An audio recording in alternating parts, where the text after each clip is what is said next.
Hi everybody, welcome to Raj kitchens. நம்ம இன்னைக்கு பார்க்க போகிறது பிரியாணி பக்குவத்தில் ரவா கிச்சடி எப்படி மேக் பண்ணலாம் அப்படின்னு சொல்லிட்டு பார்க்க போகிறோம். இது சாப்பிட்றதுக்கு திகட்டாமையும் இருக்கும், அதே நேரத்தில் வாசமனமாக நமக்கு சாப்பிடும்போது அந்த டேஸ்டோடையும் இருக்கும். எப்படிங்கிறத வீடியோக்குள்ளே போய் பார்த்துடலாம். அதே போல் பொழுப்பொழுப்பு தன்மை, ஆயில் எந்த அளவுக்கு விட்டு கிளறி எடுக்கக்கூடிய பக்குவம், இது ரெண்டையுமே ஷேர் பண்ணியிருக்கேன்.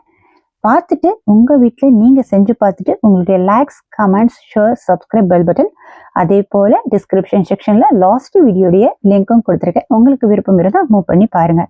இப்போ வாங்க நம்ம வீடியோக்குள்ளே போயிடலாம். ஃபஸ்ட்டு மெஷர்மெண்ட் பார்த்துக்கலாம்.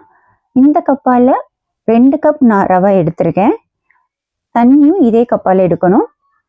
இப்போ 2 கப் ரவை எடுத்தாச்சு. பெரிய வெங்காயம் பெரிய சைஸில் 1 குட்டி குட்டியாக கட் பண்ணி எடுத்திருக்கேன். பீன்ஸ் கொஞ்சமாக எடுத்திருக்கேன். கேரட் கொஞ்சமாக எடுத்திருக்கேன்.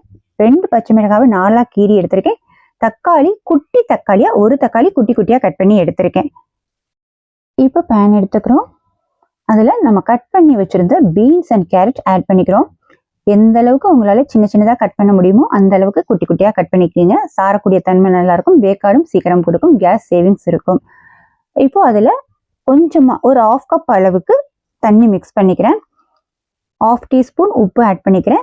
பீன்ஸ் அண்ட் கேரட்டுக்கு தேவையான அளவு மட்டும் ஆட் பண்ணியிருக்கேன். இல்லாட்டினா அது உப்பு கூடுதலாக வந்துருச்சுன்னா டேஸ்ட் இருக்காது. ஸோ அதுக்கேற்ற மாதிரி ஆட் பண்ணிக்கோங்க. அதே மாதிரி தண்ணி ஃபுல்லாக பீன்ஸ்லேயும் கேரட்லேயும் சார்ந்து ஒரு 3/4 பக்குவத்துக்கு வர மாதிரி வேக வச்சு எடுத்துக்கோங்க. தண்ணியை ஃபில்ட்ரு பண்ணிடாதீங்க, நல்லா சார விட்டு வேக விட்டுருங்க. இப்போ நமக்கு பீன்ஸ் அண்ட் கேரட் ரெடி ஆயாச்சு. இப்போ பேன் எடுத்துட்டு ஸ்டவ்வை மீடியம் ஃப்ளேமில் வச்சுட்டு 1 டீஸ்பூன் ஆயில் எடுத்திருக்கேன். அதில் நம்ம எடுத்து வச்சுருந்த 2 கப் ரவையை ஆட் பண்ணிக்கிறேன். ஸ்டவ்வை சிம் ஃப்ளேம்லேயும் மீடியம் ஃப்ளேம்லேயும் மாற்றி மாற்றி சேஞ்ச் பண்ணி லைட்டாக வறுத்து எடுத்துக்கோங்க. இப்போ இன்னொரு பவுலில் சேஞ்ச் பண்ணிடலாம். இப்போ பேன் எடுத்துட்டு குழிக்கரண்டியாக 1 கரண்டி ஆயில் எடுத்திருக்கேன். ஸ்டவ்வை இந்த செகண்ட் சிம் ஃப்ளேமில் வச்சுக்கோங்க.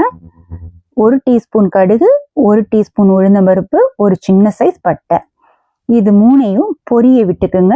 இந்த டயத்தை ஸ்டவ்வை மீடியம் ஃப்ளேமில் சேஞ்ச் பண்ணிக்கோங்க. அதோட கட் பண்ணி வச்சுருந்த பச்சை மிளகாய், தக்காளியை ஃபஸ்ட்டு ஆட் பண்ணி லைட்டாக கிளறி விட்டுக்குங்க. வெங்காயம் பொறுமையாக போட்டுக்கலாம். காரணம் என்னென்னா இதுக்குள்ளே பச்சைத்தன்மை அடங்கணும், அதுக்காக சேஞ்ச் ஆகணும். அப்படிங்கிறதுக்காக நான் ஃபஸ்ட்டு தக்காளியை ஆட் பண்ணி மேக் பண்ணிவிட்டு அதுக்கப்புறம் வெங்காயம் ஆட் பண்ணியிருக்கேன். வெங்காயம் இப்படி ஆட் பண்ணும்போது ஒரு மாதிரி நறுச்சுங்கிற தன்மையோட நமக்கு கிச்சடி டேஸ்டாக இருக்கும். அதனால் அரை பக்குவத்தில் நம்ம வேக வச்சு எடுக்கிற மாதிரி மேக் பண்ணோம்னா ரொம்ப டேஸ்டியாக இருக்கும் கிச்சடியே. ஸோ இந்த மாதிரி மெத்தடில் ஒரு தடவை நீங்கள் மேக் பண்ணி பாருங்கள், உங்களுக்கு ரொம்ப பிடிச்சிருக்கும். இப்போ ஆயிலில் பட்டு கிளறி விட்டாச்சு.